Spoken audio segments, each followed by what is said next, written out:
Hello students, my name is Abhishek Singh, MTech from IT Delhi. बेटा, पिछले lecture में हम लोगों ने कॉम्प्लेक्स नंबर के ऊपर कई सारी चीजें पढ़ी थी। मॉडुलस के बारे में पढ़ लिया था, आर्ग्यूमेंट के बारे में पढ़ लिया था, कॉन्जुगेट के बारे में पढ़ लिया था, और सेकेंड पार्ट को मैंने बोला था कि लाइव पढ़ाऊंगा। तो जल्दी से बच्चे एड अप होकर के लिंक शेयर कर लें और ऐड हो, क्योंकि आज बहुत इंपॉर्टेंट है बेटा कॉम्प्लेक्स नंबर का ये टॉपिक। आज इसमें रोटेशन थ्योरम, डिमावर्स थ्योरम से रिलेटेड जितने क्वेश्चंस हैं बेटा, ये सारे के सारे करेंगे। ज्योमेट्री इन कॉम्प्लेक्स नंबर बेहद इंपॉर्टेंट, मेंस लेवल के हिसाब से रियलिटी बहुत इंपॉर्टेंट है बेटा। एक भी सिंगल पेपर उठा के देख लेना पिछले 40 साल में, एक सिंगल पेपर में तुम्हें ऐसा नहीं मिलेगा कि कॉम्प्लेक्स नंबर में ज्योमेट्री का क्वेश्चन ना आया हो। तो बहुत इंपॉर्टेंट है बेटा ये पार्ट अपने लिए। तो आइए शुरुआत करते हैं बेटा कॉम्प्लेक्स नंबर के सेकंड पार्ट से। सभी आप लोग लाइव हैं, और कोई भी अगर प्रॉब्लम हो बेटा कमेंट बॉक्स में लिख देना, बाद में मैं उसको तुम्हारे तक शेयर जरूर कर दूंगा, तुम्हारी प्रॉब्लम्स को दूर करने की पूरी कोशिश करूंगा। तो आइए एड अप होकर के बेटा स्टार्ट करते हैं कॉम्प्लेक्स नंबर का सेकंड पार्ट। अच्छा, कल जो हम लोगों ने पढ़ा था बेटा, पिछले टर्म तक जो हम लोग ने पढ़ लिया था, वो हम तुम्हें थोड़ा सा रिकॉल कर दें कि कॉम्प्लेक्स नंबर को हम लोग z से रिप्रेजेंट करते हैं। z होता है बेटा x plus iota y। z क्या होता है? x plus iota y। x कहलाता है बेटा रियल पार्ट ऑफ z और y कहलाता है इमेजिनरी पार्ट ऑफ z। अच्छा, कॉम्प्लेक्स नंबर अगर z है तो इसको लिखने के बेटा तीन तरीके हैं। तीन तरीकों से कॉम्प्लेक्स नंबर को हम लोग लिख सकते हैं। पहला तरीका होता है बेटा स्टैंडर्ड फॉर्म यानी कोऑर्डिनेट फॉर्म। क्या बोलते हैं इसको? Coordinate form. कोऑर्डिनेट फॉर्म, ये पहला तरीका है। तो सब लोग अपनी कॉपी में बेटा लिख लेंगे, आज का लेक्चर रियलिटी बहुत इंपॉर्टेंट। पहला है बेटा कोऑर्डिनेट फॉर्म। सेकंड मेथड होता है बेटा polar form. Polar form, polar form. और थर्ड और लास्ट मेथड होता है बेटा इसको लिखने का यूलर मेथड, यूलर फॉर्म। कौन सी फॉर्म? Euler form. तो कॉम्प्लेक्स नंबर को रिप्रेजेंट करने की तीन फॉर्म्स हैं। पहला होता है कोऑर्डिनेट फॉर्म, दूसरा होता है बेटा पोलर फॉर्म, और तीसरा होता है Euler form. Coordinate form, polar form और यूलर फॉर्म, इन तीन तरीकों से हम लोग कॉम्प्लेक्स नंबर को रिप्रेजेंट कर सकते हैं। जैसे कोऑर्डिनेट फॉर्म में क्या होता है, जैसे अगर कभी आपको लिखा जाए x, y, इसको लिखो कॉम्प्लेक्स नंबर की फॉर्म में, तो तुम कैसे लिखोगे बेटा? z is equal to x plus iota y। सीधे सीधे लिख दिया, लिखते ही चले आ रहे थे। पिछले क्लास में भी ये चीज हमने पढ़ी थी कि कॉम्प्लेक्स नंबर को अगर कोऑर्डिनेट फॉर्म में लिखना हो, x, y में लिखना हो, तो हम कैसे लिखेंगे? z is equal to x plus iota y। जैसे 2,3 लिखा हो, 2,3 को कॉम्प्लेक्स नंबर में रिप्रेजेंट करना हो तो कैसे करोगे? z is equal to 2 plus 3 iota. अच्छा, इसके बाद आती है बेटा पोलर फॉर्म। यहां पर जो x और y है, x और y है, वो बेटा x जो है पिछले टर्म पे भी बताया था, x जो है वो x एक्सिस पे चली गई डिस्टेंस है, y जो है बेटा वो y एक्सिस पे चली गई डिस्टेंस है, y जो है वो y एक्सिस पे चली गई डिस्टेंस है। अब आती है बेटा पोलर फॉर्म। पोलर फॉर्म क्या होती है? ऐसी फॉर्म, पोलर फॉर्म सुनना बेटा, ध्यान से सुनना, ऐसी फॉर्म जिसमें कॉम्प्लेक्स नंबर यानी z को हम लोग r और थीटा में रिप्रेजेंट करें। किस में रिप्रेजेंट करें बेटा? r और थीटा में। अब x और y में रिप्रेजेंट ना करके, अब x और y में रिप्रेजेंट ना करके हम लोग किस में करेंगे बेटा कॉम्प्लेक्स नंबर को? r में और थीटा में। सभी को पता है बेटा r का मतलब होता है मॉडुलस, r का मतलब है मॉडुलस, मॉडुलस का मतलब z और ओरिजिन के बीच की डिस्टेंस, मॉडुलस का मतलब z और, देखो ना कल हमने बताया था modulus of a minus b का क्या मतलब होता है?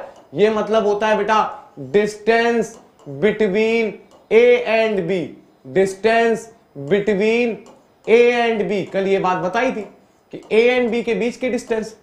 अच्छा, इसका मतलब z और 0 के बीच की डिस्टेंस क्या होगी? तो z और 0 के बीच की डिस्टेंस को बोलेंगे mod of z minus 0, that is mod of z। और इसी को हमने यहां क्या मान लिया बेटा? r। क्या माना हुआ है? r।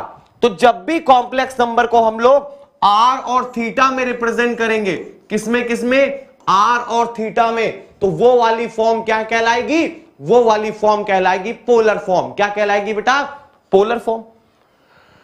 तो अगर ये r है और ये थीटा है तो सभी को पता है बेटा कंपोनेंट करने तो आते होंगे, फिजिक्स वाले सर ने भी बताया होगा और वैसे भी तुम्हें पता होंगे बेटा 10th क्लास से।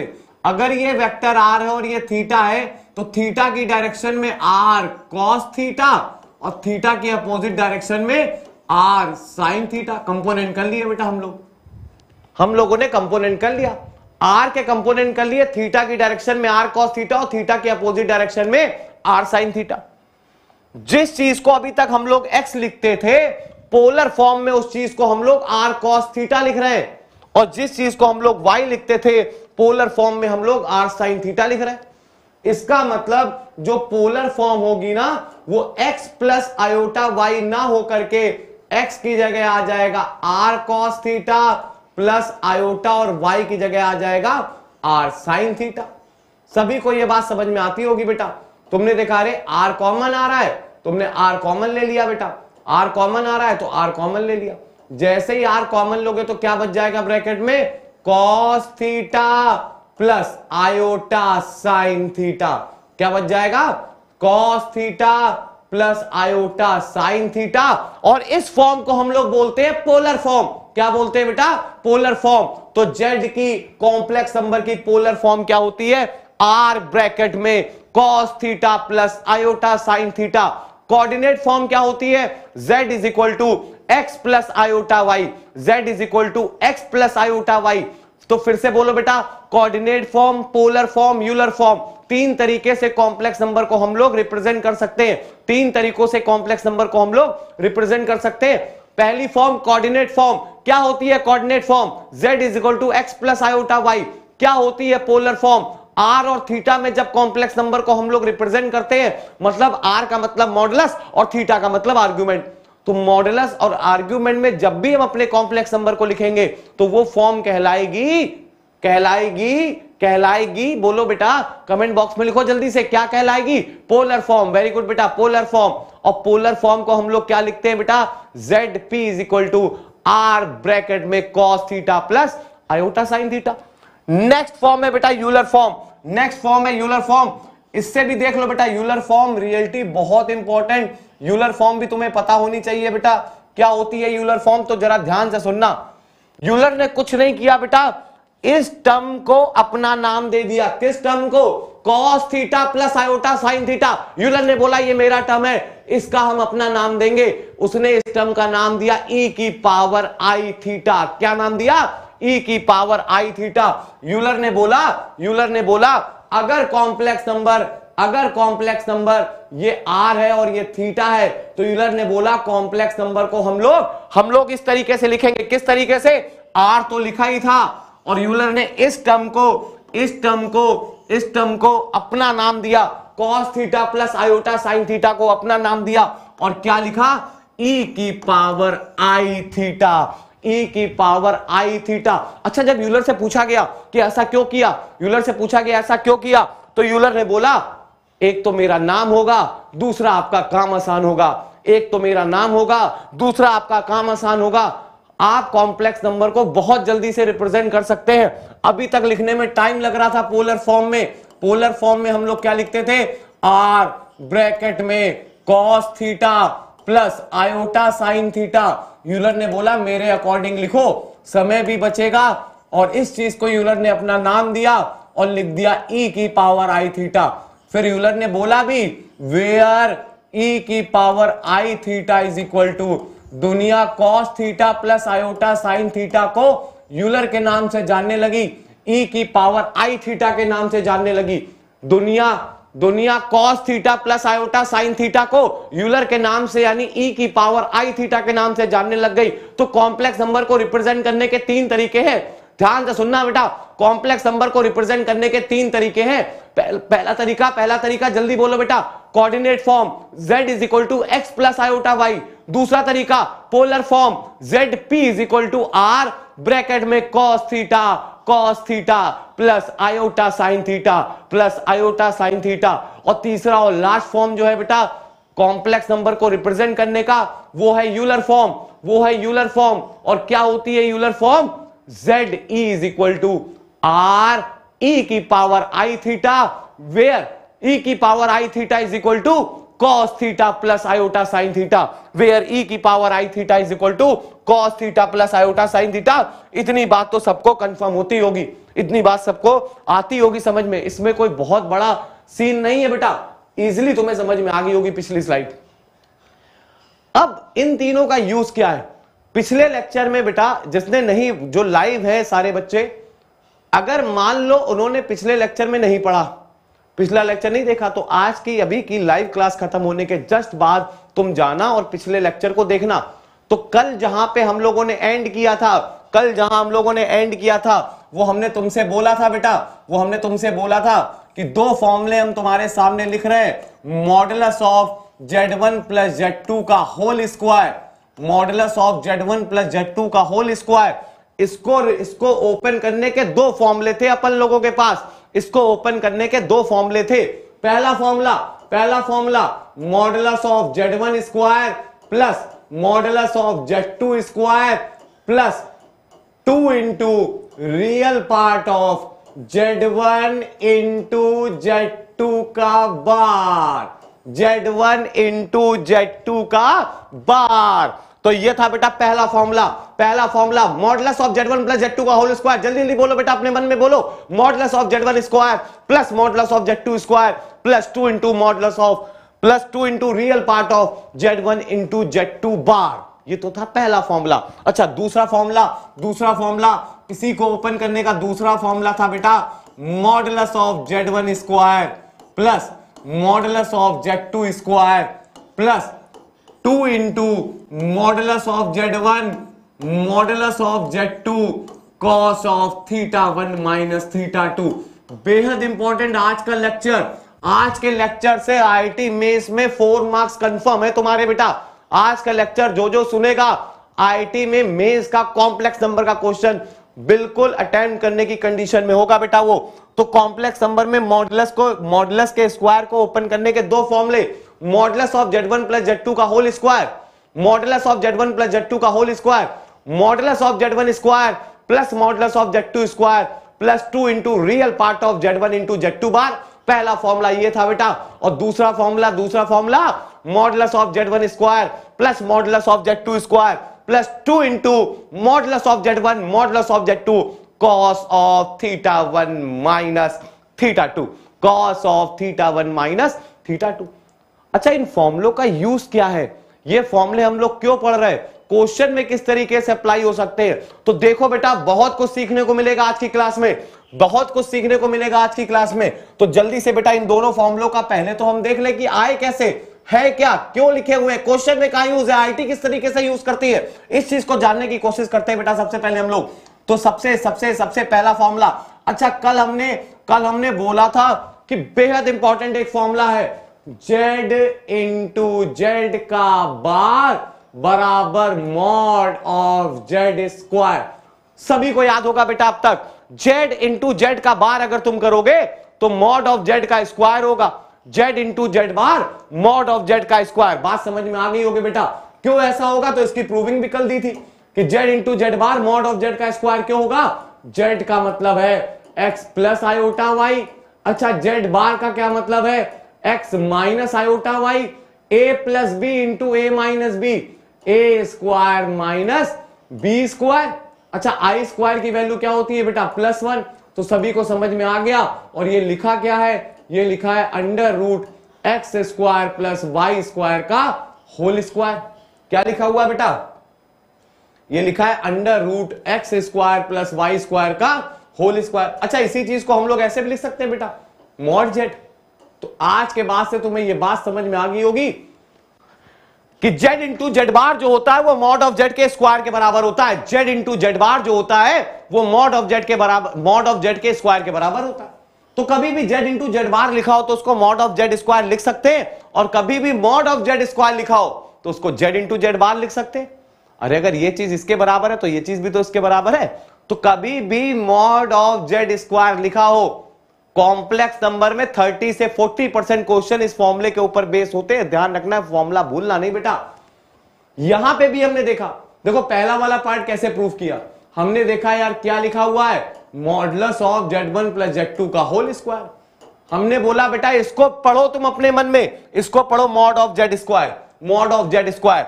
तो इसको कैसे ओपन करोगे, Z, ये Z है बेटा, इंटू Z का बार, Z इंटू Z का बार। सबको समझ में आ गई बेटा? मॉड ऑफ Z स्क्वायर जो होता है वो Z इंटू Z बार के बराबर होता है। तो इस चीज को हम ऐसा लिख सकते हैं, हाँ या ना? बिल्कुल लिख सकते हैं बेटा। अच्छा, कल भी हमने बताया था, पिछले टर्म पे बताया था बेटा कि बार प्लस के केस में अलग अलग डिस्ट्रीब्यूट हो जाते हैं, बार प्लस के केस में, माइनस के केस में, मल्टीप्लाई के केस में, डिवाइड के केस में, चारों के चारों केस में बार अलग अलग डिस्ट्रीब्यूट हो जाते हैं। तो हमने बार को बेटा डिस्ट्रीब्यूट कर दिया। अब मल्टीप्लाई तो सबको कराना आता होगा यार, मल्टीप्लाई कराना आता होगा, जल्दी से कराओ बेटा। क्या लिखा है, Z1 इंटू Z1 बार प्लस Z1 इंटू Z2 बार प्लस Z2 इंटू Z1 बार प्लस Z2 इंटू Z2 बार। मल्टीप्लाई करा दिया बेटा, इस टर्म का इस टर्म के साथ मल्टीप्लाई करा दिया। अब क्या आया, जल्दी से देखो बेटा, Z1 into Z1 bar modulus of Z1 square, किसी को कोई दिक्कत नहीं होगी। Z2 into Z2 bar modulus of Z2 square, इसमें किसी को भी बेटा कोई परेशानी की बात तो है नहीं। Z2 इंटू Z2 बार को लिख दिया मॉडुलस ऑफ Z2 स्क्वायर। अच्छा, ये जो दूसरा टर्म था इसको ऐसे ही लिखे रहने देते हैं बेटा, Z1 इंटू Z2 बार, कोई दिक्कत नहीं, लिख दिया। अगला वाला जो टर्म है, ये वाला जो टर्म है बेटा, याद रखना इसको हम लोग ऐसा लिख सकते हैं, Z1 इंटू Z2 बार का होल बार। बिल्कुल लिख सकते हैं बेटा। देखो Z2 के ऊपर 2 बार आ गए, हमने कल भी बताया था तुम्हें कि Z बार का बार जो होता है, Z बार का बार जो होता है वो वापस Z होता है।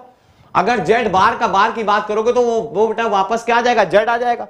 तो यहां पे भी Z2 बार का बार, यानी ये Z2 लिखा है, और Z1 के ऊपर तो एक ही बार लगा हुआ है, Z1 के तो ऊपर एक ही बार लगा हुआ है, यानी ये Z1 बार है, और ये Z2 बार का बार यानी Z2 है। तो यही तो लिखा था Z1 बार इंटू Z2, बिल्कुल वही लिखा हुआ, अभी भी वही लिखा है बेटा, Z1 बार इंटू Z2। अच्छा, कल एक इंपॉर्टेंट प्रॉपर्टी तुम्हें और बताई थी, अगर याद हो तो कि Z प्लस Z बार जो होता है वो 2 into real part of Z होता है। सबको याद होगी बेटा, ये प्रॉपर्टी भी बेहद इंपॉर्टेंट हमने तुम्हें बताई थी। Z प्लस Z बार बराबर 2 into real part of Z। ऐसा क्यों बोल रहे हैं हम लोग? Z को लिख दो x plus iota y, Z bar को लिख दो x माइनस आयोटा वाई। जैसे ही दोनों को ऐड करोगे, प्लस आयोटा वाई से माइनस आयोटा वाई कैंसिल हो गया, x प्लस x 2x आ गया, और 2x का मतलब 2 into real part of Z। अरे x का मतलब क्या होता है बेटा, real part of Z, x का मतलब होता है रियल पार्ट ऑफ Z। तो इसका मतलब ये फॉर्मूला बिल्कुल सच्चा और सही लिखा हुआ। तो अगर ये सही लिखा है बेटा, तो इस चीज को ध्यान से पढ़ना, इस चीज को ध्यान से पढ़ना और बताओ, और बताना क्या लिखा हुआ है। इस चीज को बिल्कुल ध्यान से पढ़ना और बताना क्या लिखा हुआ है। ये पूरी चीज क्या लिखी हुई है, ये पूरी चीज। अच्छा, इस चीज को Z पढ़ो, पहले वाले को Z पढ़ो, पहले वाले को Z पढ़ो बेटा, केवल इसको Z पढ़ो। अगर ये Z है तो ये साला Z का बार है बेटा, अगर ये Z है तो ये Z का बार है। तो क्या लिखा हुआ, Z प्लस Z बार, Z प्लस Z बार, और Z प्लस Z बार को क्या लिख सकते हो, 2 into real part of Z, 2 into real part of Z। तो ये जो चीज होगी बेटा वो किसमें चेंज हो जाएगी, modulus of Z1 square plus modulus of Z2 square, और Z प्लस Z बार को लिख सकते हो 2 into real part of Z, और Z क्या था बेटा, Z1 into Z2 bar, Z1 into Z2 bar.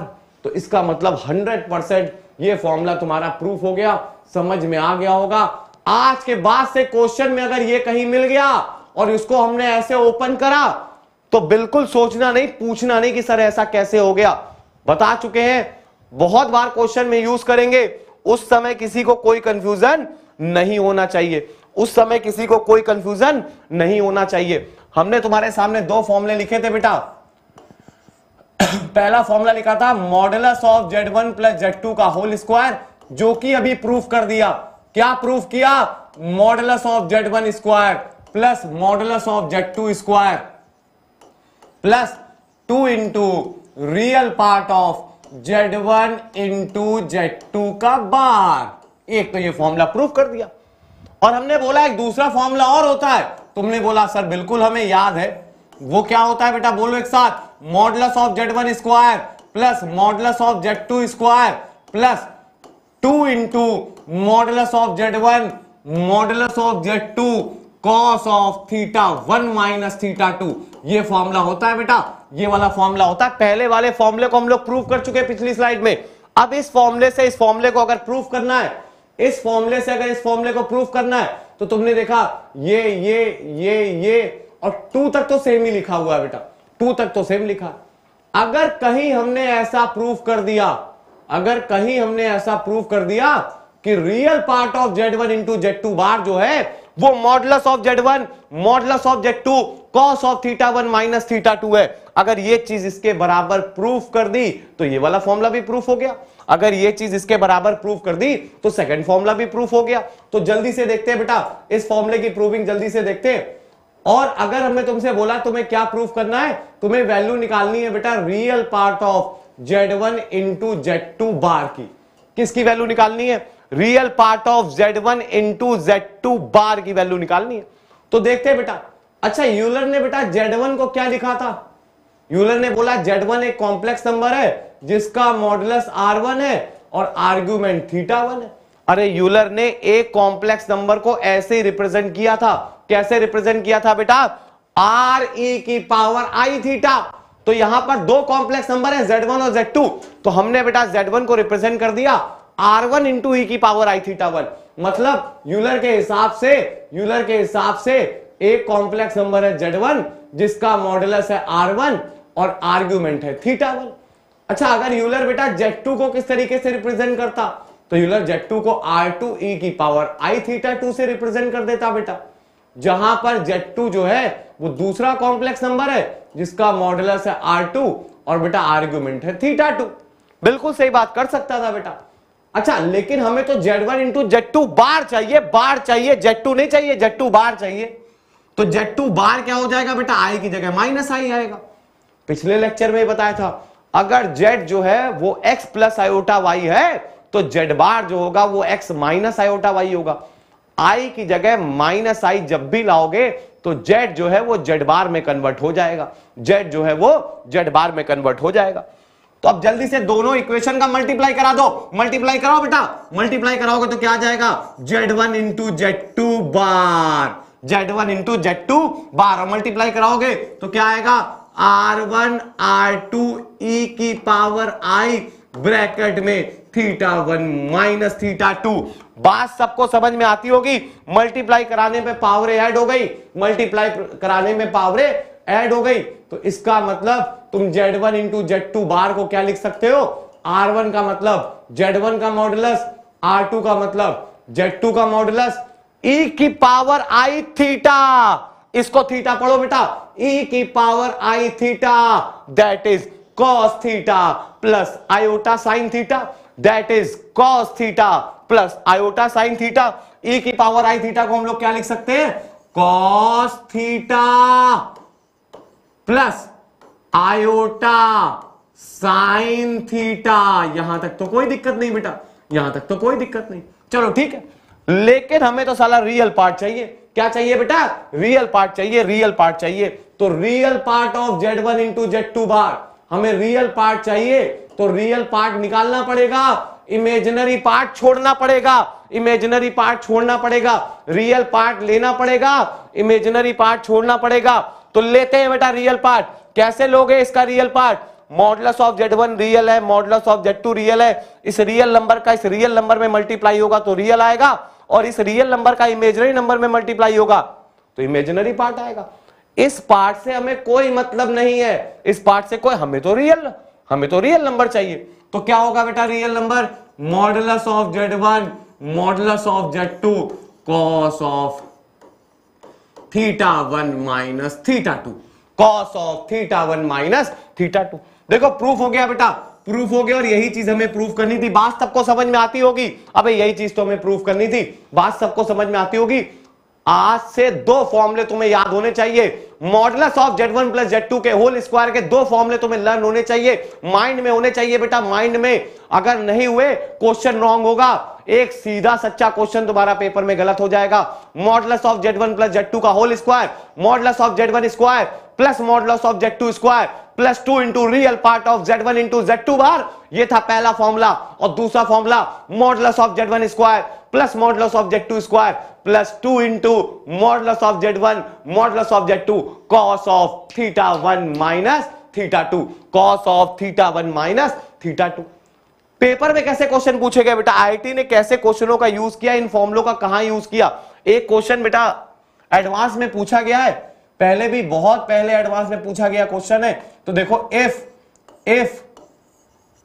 If modulus of Z1 plus Z2 का whole square is equal to modulus of Z1 square plus modulus of Z2 square, अगर ऐसा दिया है, if modulus of Z1 plus Z2 का whole square is equal to modulus of Z1 square plus modulus of Z2 square, then prove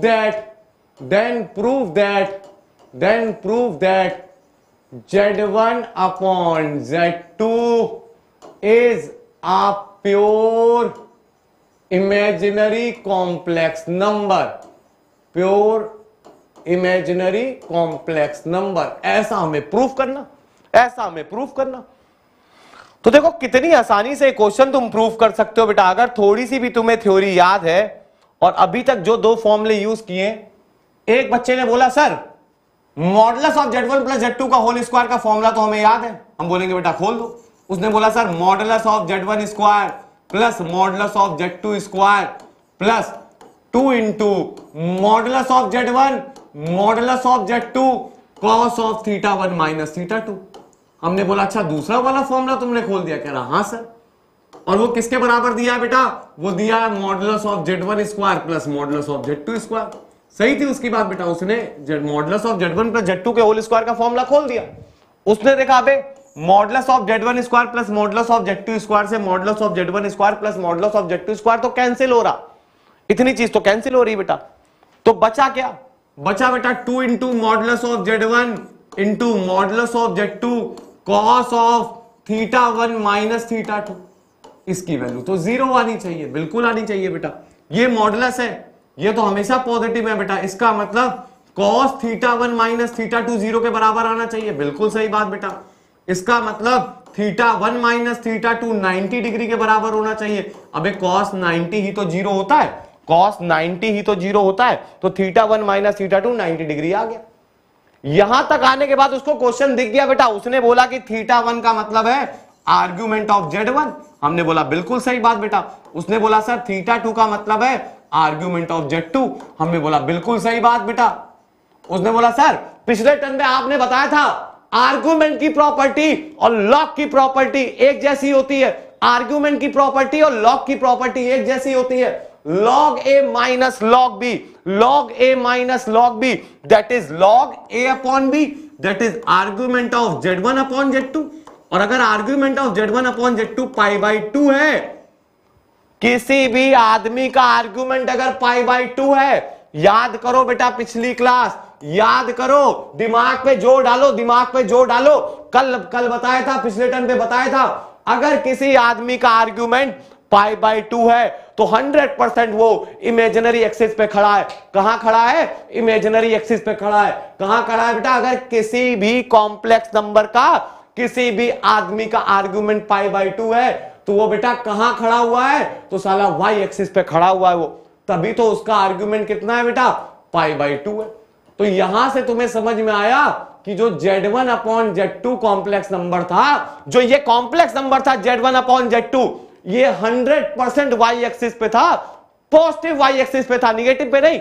negative पे होता तो argument 3 pi by 2 हो जाता, निगेटिव पे होता तो आर्ग्यूमेंट 3 पाई बाई 2 हो जाता, निगेटिव एक्स एक्सिस पे होता तो आर्ग्यूमेंट पाई रहता, आर्ग्यूमेंट पाई रहता। कल बताई थी बेटा ये सारी चीजें जब आर्ग्यूमेंट की प्रॉपर्टी डिस्कस कर रहे थे तब। तो अगर किसी complex number Z1 upon Z2 का आर्ग्यूमेंट पाई बाई 2 है तो 100% Z1 अपॉन Z2 या फिर वो आदमी या फिर वो कॉम्प्लेक्स नंबर जो है वो वाई एक्सिस पर बैठा है। और अगर वो y एक्सिस पर बैठा है तो इसका मतलब Z1 upon Z2 is a pure imaginary complex number, pure imaginary complex number. बात समझ में आती होगी यार। अगर कोई complex number positive y axis पे बैठा है तो 100% वो बेटा प्योर इमेजिनरी कॉम्प्लेक्स नंबर है, वो प्योर इमेजिनरी कॉम्प्लेक्स नंबर है। बात सबको समझ में आती होगी। इसी क्वेश्चन को बहुत से तरीके और भी हैं सॉल्व करने के। अरे किसी बच्चे ने बोला सर हमने तो पहला फॉर्मूला लगा दिया, हमने तो आपने में 2 फॉर्मूले बताए थे। हमने क्या काम करा, हमसे बोला गया कि modulus of Z1 plus Z2 का होल स्क्वायर जो है वो आपने बोला कि वो सर गिवन है modulus of Z1 square plus modulus of Z2 square. हम बोलेंगे बिल्कुल बेटा क्वेश्चन में ऐसा गिवन था। तुमने बोला सर अभी तो आपने दूसरे फॉर्मूले से करवा दिया, एक बच्चे ने दूसरा लगाया था, एक ने पहला फॉर्मूला लगा दिया। तो जिसने पहला लगाया बेटा वो अपना सॉल्यूशन देख ले। क्या उसने ऐसे ही किया? उसने बेटा modulus of Z1 plus Z2 के होल स्क्वायर को ऐसे खोला, modulus of Z1 square plus modulus of Z2 square plus 2 into real part of Z1 into Z2 का बार। बोलो बेटा यही फॉर्मूला लगाया था, बोलो बोलो बोलो। बिल्कुल यही फॉर्मूला लगाया था बेटा।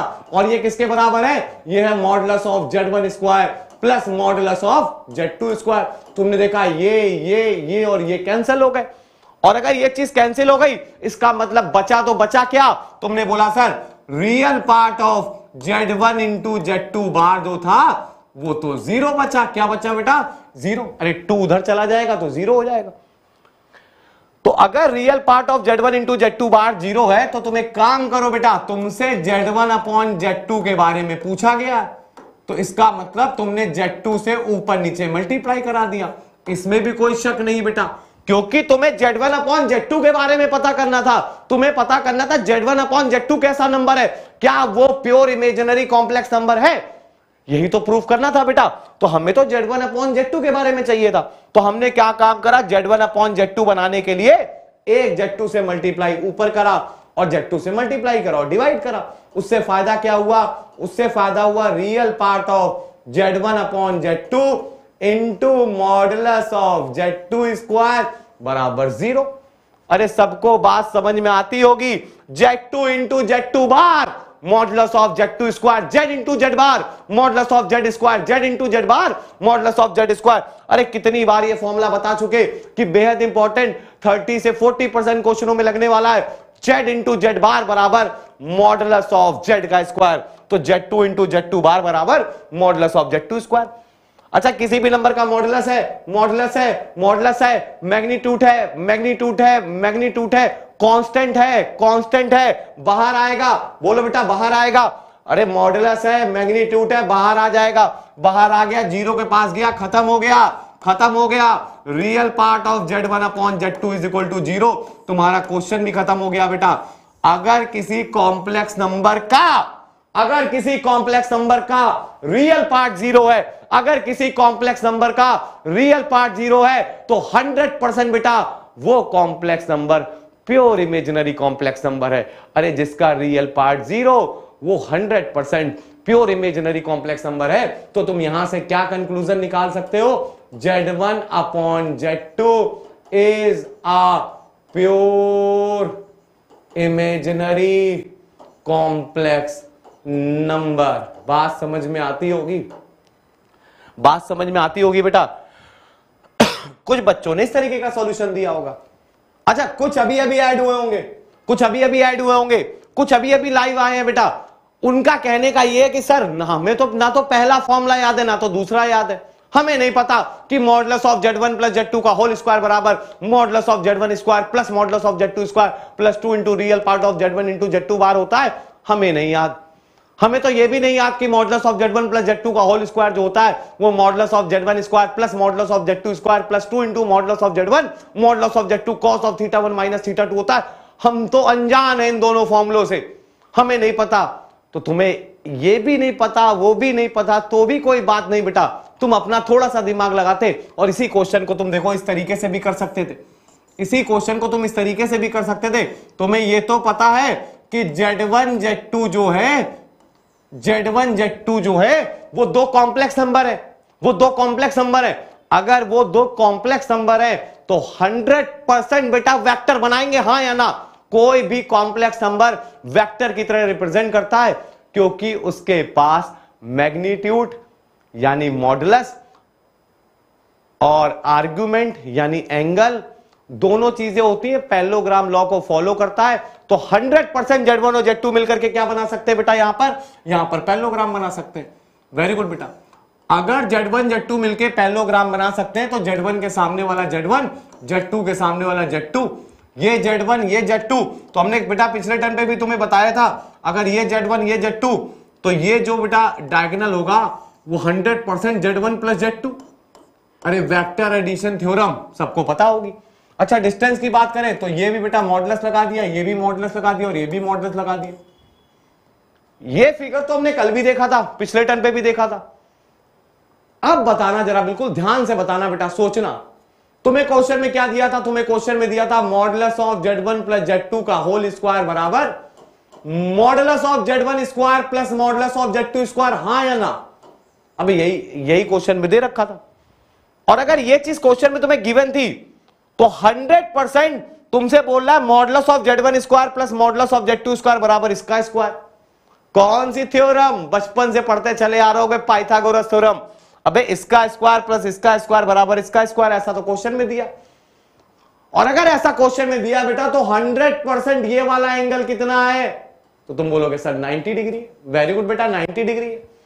अगर ये वाला बेटा एंगल 90 डिग्री है तो जल्दी से बताओ ये वाला एंगल कितना होगा?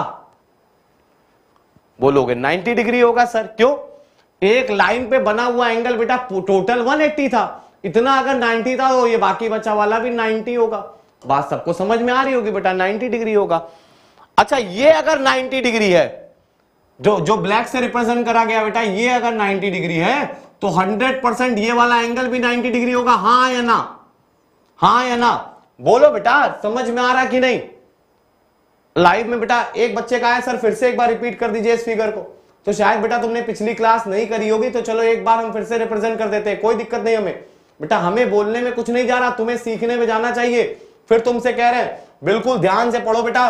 सुनना, हमने तुमसे बोला कि Z1 Z2 जो है वो दो कॉम्प्लेक्स नंबर है, और अगर दो कॉम्प्लेक्स नंबर है तो 100% बेटा वो लोग पैरेललोग्राम बनाएंगे। Z1 के सामने वाला Z1 और Z2 के सामने वाला Z2 हो जाएगा। ये Z2 ये Z1 तो ये बेटा Z1 प्लस Z2 हो गया। बात सबको समझ में आती होगी। डिस्टेंस की बात करें तो ये मॉडुलस लगा दो, ये डिस्टेंस हो गई बेटा। तुम्हें क्वेश्चन में ऐसा गिवन था, तुम्हें क्वेश्चन में क्या गिवन था? तुम्हें क्वेश्चन में गिवन था कि modulus of Z1 plus Z2 का होल स्क्वायर बराबर modulus of Z1 square plus modulus of Z2 square, ऐसा क्वेश्चन में गिवन था। और अगर ये बात तुम्हें क्वेश्चन में गिवन थी तो 100% ये वाला एंगल 90 डिग्री था। बोलो बेटा हाँ या ना? अरे तभी तो पाइथागोरस लगेगी, इसका स्क्वायर प्लस इसका स्क्वायर बराबर इसका स्क्वायर। अगर ये 90 डिग्री था बेटा तो जल्दी से देख करके बताना, इस लाइन को अगर आगे बढ़ाओगे तो ये वाला एंगल भी कितना होगा? 90 डिग्री, क्योंकि ओवरऑल एंगल 180 होता है। अच्छा ये 90 होगा तो ये भी 90 होगा। सबको पता होंगी बेटा, दो पैरेलल लाइंस को अगर एक लाइन कट करे तो जितना एंगल ये होता उतना ही एंगल ये भी होता है। तो अगर ये 90 डिग्री है तो ये वाला भी 90 डिग्री हुआ। जल्दी से बताओ बेटा हाँ या ना? तो ये भी 90 डिग्री हो गया। अब एक छोटा सा क्वेश्चन हम तुमसे पूछते हैं बेटा, argument of Z1 minus argument of Z2, बताओ इसकी वैल्यू कितनी आएगी? अरे बिल्कुल सही बेटा, π/2 आएगी, बिल्कुल सही। क्यों बेटा π/2 आएगी? जरा देखना, आर्ग्यूमेंट ऑफ Z1 का मतलब है यहां से यहां तक का एंगल, आर्ग्यूमेंट ऑफ Z2 का मतलब है यहां से यहां तक का एंगल। अरे है ना, Z1 जाने के लिए तुम्हें देखो बेटा ग्रीन से रिप्रेजेंट कर दे रहे, Z1 जाने के लिए तुम्हें यहां से यहां तक चलना पड़ेगा और Z2 जाने के लिए तुम्हें यहां से यहां तक चलना पड़ेगा। बोलो इतना ही तो घूमना पड़ेगा। तो आर्ग्यूमेंट ऑफ Z1 के आर्ग्यूमेंट से अगर तुम Z2 का आर्ग्यूमेंट घटाओगे, इतने एंगल में से अगर इतना एंगल घटाओगे तो बचा एंगल कितना होगा? बचा एंगल 90 डिग्री का होगा, हाँ या ना? बचा एंगल 90 डिग्री का होगा, हाँ या ना? बात समझ में आ गई होगी बेटा। बचा वाला एंगल कितने डिग्री का होगा? 90 डिग्री का होगा। बिल्कुल सही बात। लॉग ए माइनस लॉग बी, लॉग ए अपॉन बी, और वो किसके बराबर आ गया बेटा? 90 डिग्री के। फिर से हम बोल रहे हैं वो कॉम्प्लेक्स नंबर जिसका आर्गुमेंट 90 डिग्री है, 100% वो कॉम्प्लेक्स नंबर बेटा वाई एक्सिस पर बैठा है। वो कॉम्प्लेक्स नंबर यानी Z1 अपॉन Z2 कहां बैठा है? वाई एक्सिस पर बैठा है। तभी तो उसका आर्गुमेंट π/2 आया। हां या ना? हां या ना? आया बेटा, बिल्कुल आया। तो इसका मतलब Z1 upon Z2 is pure अरे लिख जाओ मेरे भाई, इमेजिनरी कॉम्प्लेक्स नंबर। बात सबको समझ में आती होगी बेटा, बात सबको समझ में आती होगी, बेहद आसान। अरे 1 2 3 कितने तरीके लोगे यार ना, समझ में तो आ रहा होगा बेटा ये सब क्या चल रहा है। अगली हेडिंग जल्दी से डालो, बेहद इंपॉर्टेंट, बहुत इंपॉर्टेंट। वेरी गुड बेटा, जल्दी से जुड़ो और एडअप होकर के इस थ्योरी को पढ़ते बेटा हम लोग। रोटेशन थ्योरम बहुत इंपॉर्टेंट टॉपिक बेटा। रोटेशन थ्योरम, रियलिटी बहुत इंपॉर्टेंट। अरे पेपर में आने वाले क्वेश्चंस अधिकतर मेंस में रोटेशन थ्योरम से आते हैं। 2020 सितंबर वाला बेटा मेंस का पेपर, एक क्वेश्चन देखो कितना आसान आया रोटेशन थ्योरम से रिलेटेड, वो भी डिस्कस कर लेंगे। रोटेशन थ्योरम सुनना बेटा, क्या कहलाती है रोटेशन थ्योरम, क्या यूज है, कौन कौन से फॉर्मुलेज हमें इसमें लर्न होने चाहिए, आईआईटी में किस तरीके के क्वेश्चन पूछे जा सकते हैं आगे के फ्यूचर में, इससे रिलेटेड वो जरा हम लोग जानकारी ले लेते हैं बेटा। तो सब लोग हेडिंग डालो अपनी कॉपी में, रोटेशन थ्योरम। बड़ा मजा आने वाला बेटा इस टॉपिक में, रियलिटी बहुत मजा आएगा बेटा, मुझे खुद पर्सनली बहुत मजा आएगा इस टॉपिक को पढ़ाने में। तो रोटेशन थ्योरम ध्यान से सुनना बेटा, बिल्कुल ध्यान से, वरना ये टॉपिक चला जाएगा। हमने तुमसे बोला कि Z1 एक कॉम्प्लेक्स नंबर है, Z1 एक कॉम्प्लेक्स नंबर है जिसका मैग्नीट्यूड R है और वो अल्फा डिग्री x एक्सिस के साथ बना रहा है, x एक्सिस के साथ अल्फा बना रहा है। ध्यान से सुनना, कहीं चला ना जाए बेटा। Z1 एक कॉम्प्लेक्स नंबर है जिसका मैग्नीट्यूड R है और वो अल्फा x एक्सिस से एंगल बना रहा है। अल्फा आर्गुमेंट दिया।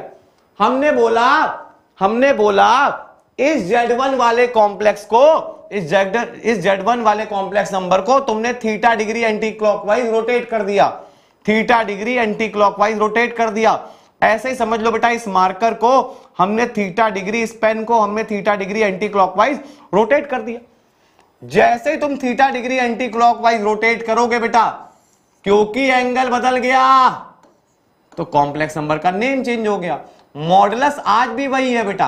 अरे पेन को रोटेट करने से पेन की लेंथ पे कोई फर्क नहीं पड़ेगा, लेकिन हाँ कॉम्प्लेक्स नंबर का नाम चेंज हो गया, कॉम्प्लेक्स नंबर चेंज हो गया। क्यों? क्योंकि आर्ग्यूमेंट बदल गया ना, एंगल बदल गया बेटा। तो पहले Z1 जो है वो अल्फा डिग्री पर था एक्स एक्सिस से, फिर Z1 जो घूमा है बेटा कितने डिग्री घूमा? Theta degree anti clockwise, theta degree anti clockwise घूमा। और हमें नया वेक्टर क्या मिला? नया वेक्टर हमें Z2 मिला, नया वेक्टर हमें Z2 मिला।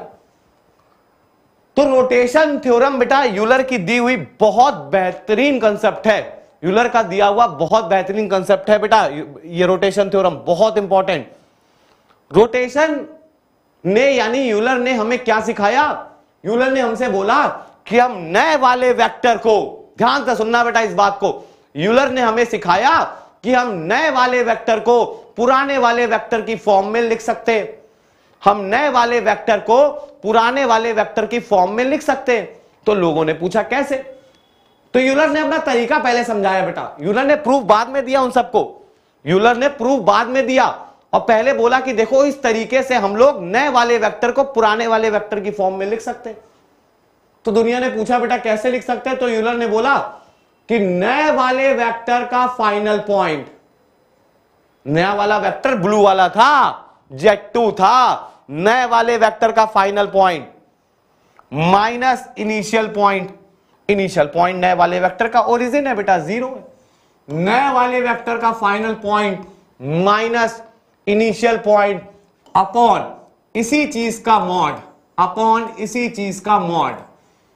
मॉड से क्यों डिवाइड कर रहे हैं अभी आगे चल करके इस पे भी बेटा डिस्कस करेंगे। पहले यूलर ने लिखने का क्या तरीका बताया वो जरा सुन लो। यूलर ने बोला कि नए वाले वेक्टर को पुराने वाले वेक्टर की फॉर्म में लिखा जा सकता है।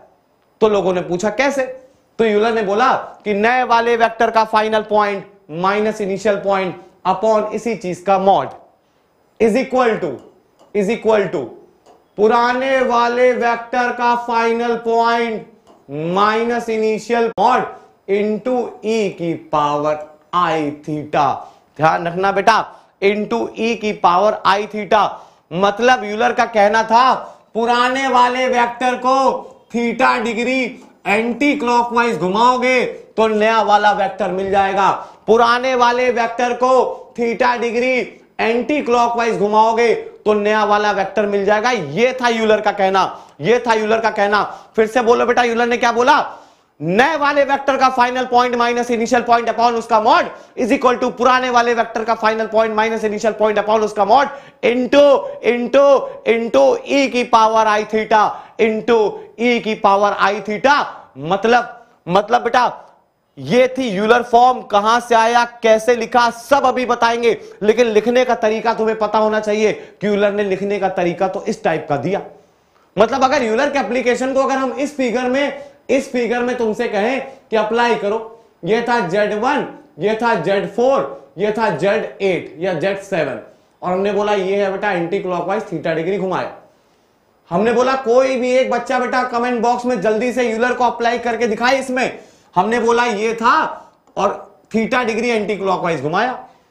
बिल्कुल सही बात बेटा। देखो एक बच्चे ने क्या लिखा, Z1 minus Z1 Z7 minus Z1 upon modulus of Z7 minus Z1 is equal to, अरे नए वाले वेक्टर का final point minus initial point upon उसी चीज का मॉड इज इक्वल टू पुराने वाले वेक्टर का final point minus initial point upon उसी चीज का मॉड इंटू ई की पावर आई थीटा।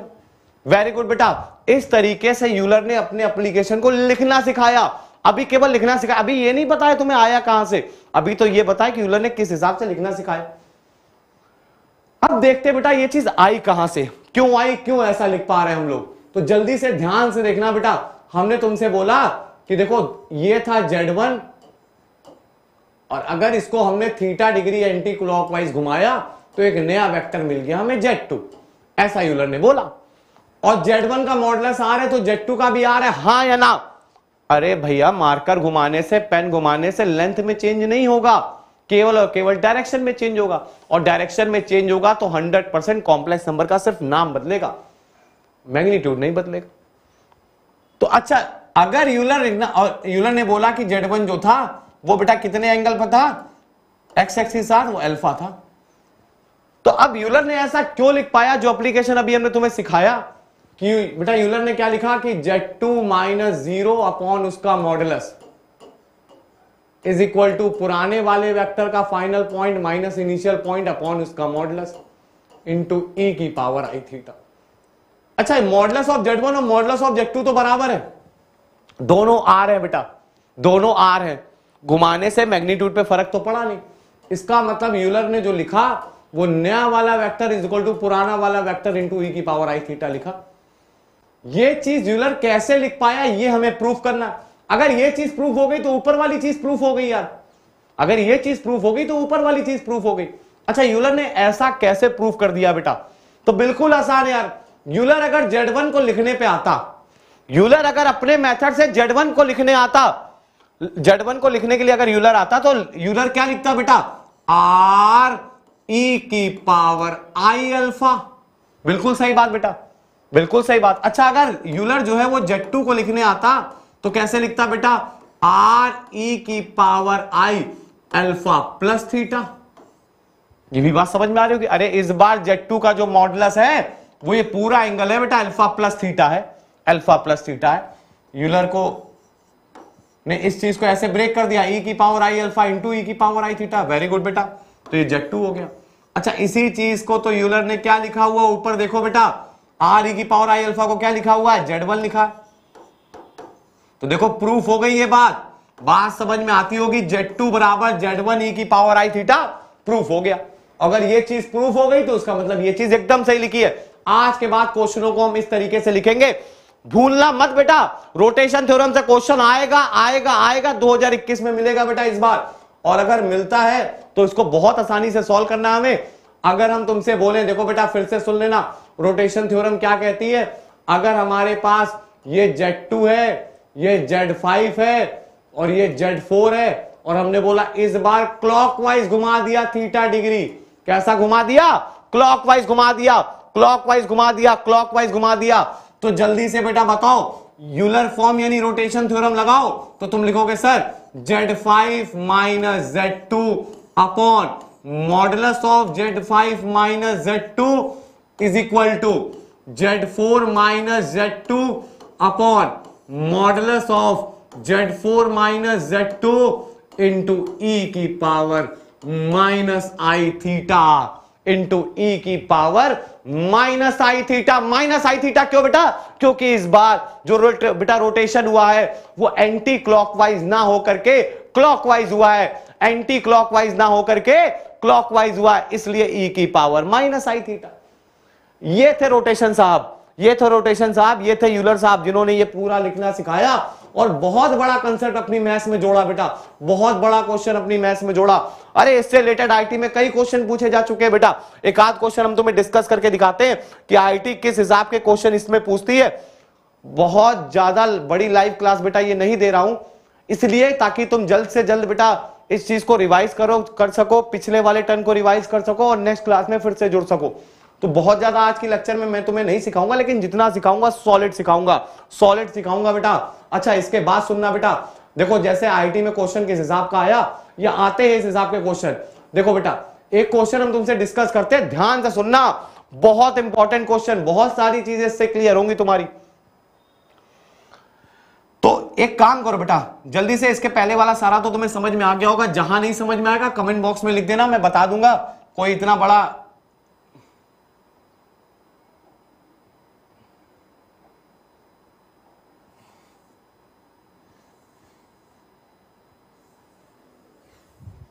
एक क्वेश्चन डिस्कस करते हैं बेटा हम लोग, चलो एक क्वेश्चन बहुत अच्छा डिस्कस करते हैं, दिमाग में आ गया तो यही डिस्कस कर लेते हैं बेटा।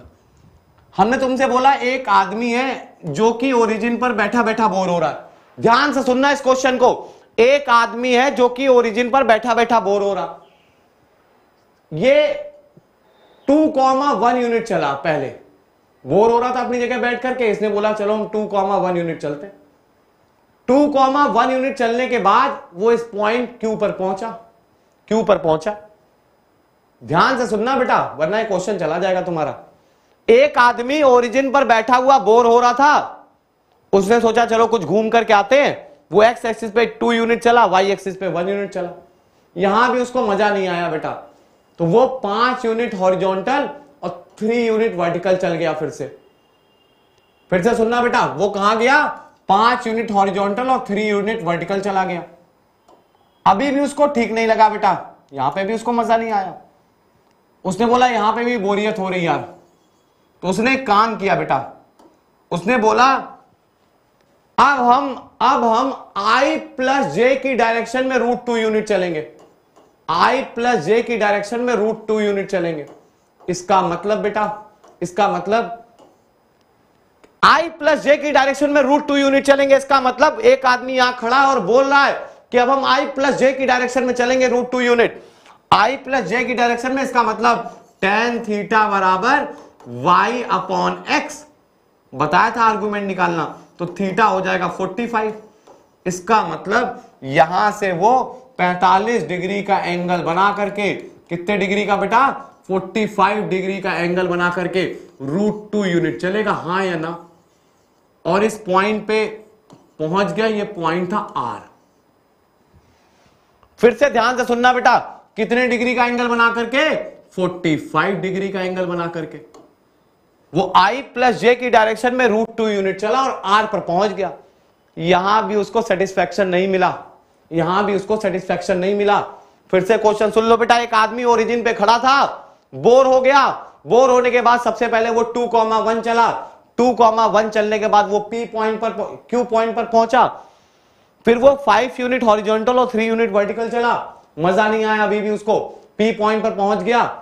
इसी तरीके फिर वो बेटा √2 यूनिट आई प्लस जे की डायरेक्शन में चला और आर पर पहुंच गया। फिर उसने अपने स्टार्टिंग पॉइंट को देखा बेटा, किसको देखा उसने?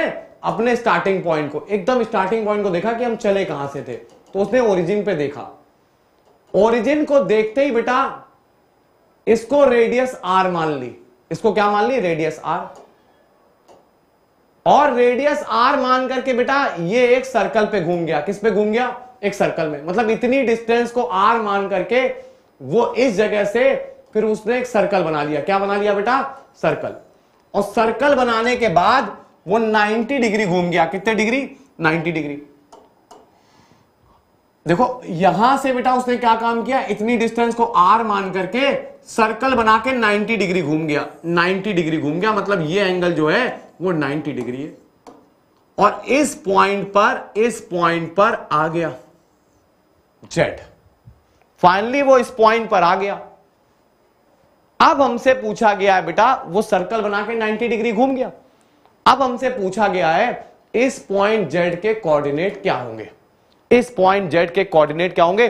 देखने में बड़ा खतरनाक लग रहा है, लेकिन रोटेशन आती हुई तो देखो कितना आसान बेटा, देखो कितना आसान।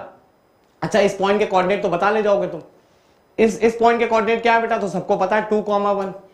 इसके क्या है बेटा? इसके क्या है जल्दी से बताओ। अरे 2 ये 5 ये तो 7,1। इसके कितने हैं बेटा? तो तुम बोलोगे सर 7,4। 7,4। अच्छा इसके कितने हैं? इसके तो अगर ये 7,4 है और ये √2 है, √2 है इसका मतलब x पे 1 चले, y पे भी 1 चले, तभी तो ये 1 √1 का स्क्वायर प्लस 1 का स्क्वायर यानी √2 है बेटा। इसका मतलब इस पॉइंट के कोऑर्डिनेट क्या हो जाएंगे? 8,5।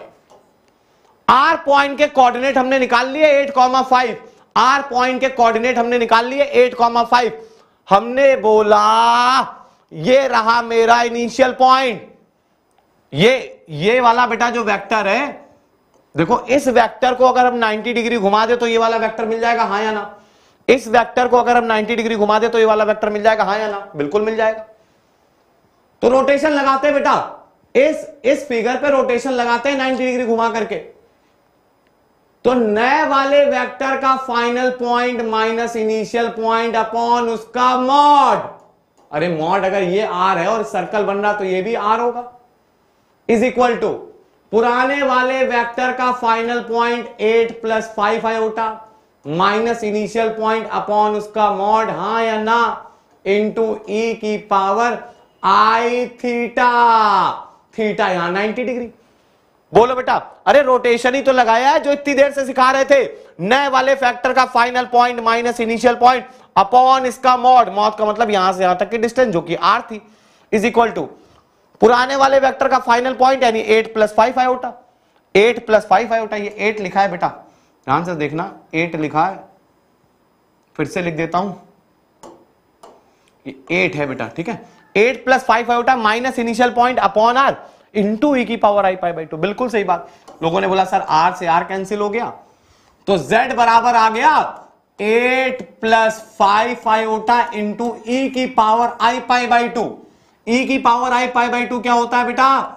ई की पावर आई पाई बाई 2, अरे cos pi by 2 plus iota sine pi by 2। cos pi by 2 plus iota sine pi by 2। cos pi by 2 होता है, बोलो बेटा, cos 90। अरे बोल दो यार, cos 90 0, वेरी गुड। sin 90 1। तो आंसर केवल कितना आएगा? आयोटा। अरे ई की पावर आई पाई बाई 2 की वैल्यू आयोटा आ गई। सॉल्व कर लो बेटा, 5 iota square plus 8 iota. Iota square होता है -1 प्लस 8 आई। तो इस पॉइंट के कोऑर्डिनेट क्या आ गए? z के कोऑर्डिनेट क्या आ गए? z के कोऑर्डिनेट आ गए -5,8। बात समझ में आ गई होगी, ये अपना आंसर आ गया। इस तरीके से बेटा रोटेशन थ्योरम के ऊपर कई सारे क्वेश्चन पिछले एग्जाम में पूछे जा चुके हैं। आईटी के लिए बेहद इंपॉर्टेंट है कॉम्प्लेक्स नंबर। प्लीज कल की लाइव क्लास में और ज्यादा स्टूडेंट्स ऐड होकर के इस चीज का फायदा उठाएं।